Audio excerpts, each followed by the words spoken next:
যে ক্যাপাসিটর হচ্ছে একটা ইলেকট্রিক্যাল ডিভাইস যেটা হচ্ছে ইলেকট্রিক চার্জকে স্টোর করে রাখে যখন প্রয়োজন হয় তখন সেটাকে ইউজ করে যখন ওই ডিভাইসটা প্রয়োজন হয় বুঝছে। আবার দেখো ডিজিটালাইজেশন অর্থাৎ আমরা যখন কম্পোনেন্ট বা কোনো সার্কিট করে বা কোনো জায়গায় যখন আমরা দেখছি তখন সেক্ষেত্রে কি হচ্ছে ডিজিটালাইজেশন বা ডিজিটাল করার জন্য ইউজ করা হচ্ছে। আর কি দেখছি না যে আমাদের আর বা হেড অর্থাৎ পাওয়ার ফ্যাক্টর যেটা আছে সেই পাওয়ার ফ্যাক্টরে লিড এবং ল্যাগ এই বিষয়টা অর্থাৎ কোসাইন অ্যাঙ্গেল যে ভোল্টেজ এবং কারেন্টের গুণগত মানটা থাকে সেই গুণগত মানের অ্যাঙ্গেলটাকে করার জন্য রিকভার করার জন্য আমরা করে ক্যাপাসিটর একেবারে ব্যবহার করছি।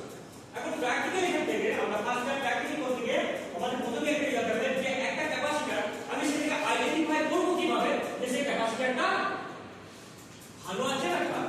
একটা সার্কিট হলো একটা সাপোজ ধরলাম এটা ফ্যান চলছে না বা ফ্যানটা দেখছো হঠাৎ করে সে স্টার্ট নিচ্ছে না মানে ঘুরছে না সুবিধা আছে তো অর্থাৎ কারেন্ট হচ্ছে সাপ্লাই হচ্ছে ওপেন করা হচ্ছে কিন্তু সে ঘুরছে না। আমরা এর মধ্যে এই একটা আগে আমরা জানতে পারলাম যে ক্যাপাসিটর এখানে আমরা ইউজ করে থাকি যে স্টার্টিং ব্লকটাকে তৈরি করার জন্য যাতে সে ঘুরতে পারে তাই তো। তাহলে আমরা যদি হাতে করে ঘুরতাম তাহলে ঘুরছে কিন্তু হাতে করে ঘোরাতে পারি এই কারণেই যে আমরা সেখানে স্টার্টিং ব্লকটা তৈরি করার জন্য একটা ক্যাপাসিটরকে ইউজ করছি বা দিচ্ছি। তাহলে এখন হচ্ছে যে একটা মানে পাকাটা ঘুরছে না তুমি তো হুট করে বলতে পারো না যে তোমার ক্যাপাসিটরটা চলে গেছে। তাহলে তোমাকে কি করতে হবে অ্যাজ ইলেকট্রিশিয়ান হিসেবে তোমাকে সেটা ভেরিফাই করতে হবে যে আমি যেটা বলতে চাইছি অর্থাৎ ক্যাপাসিটর যে আমার খারাপ হয়ে গেছে সেটা আদৌ খারাপ হয়েছে না সেটা সঠিক আছে। তাহলে তোমাকে এটা বিবেচনা করে দেখতে হবে যে আমার ক্যাপাসিটরটা ঠিক আছে কিনা ভালো আছে সেটা আমরা আইডেন্টিফাই করে দেখতে হবে। এটা আমরা কিভাবে দেখবো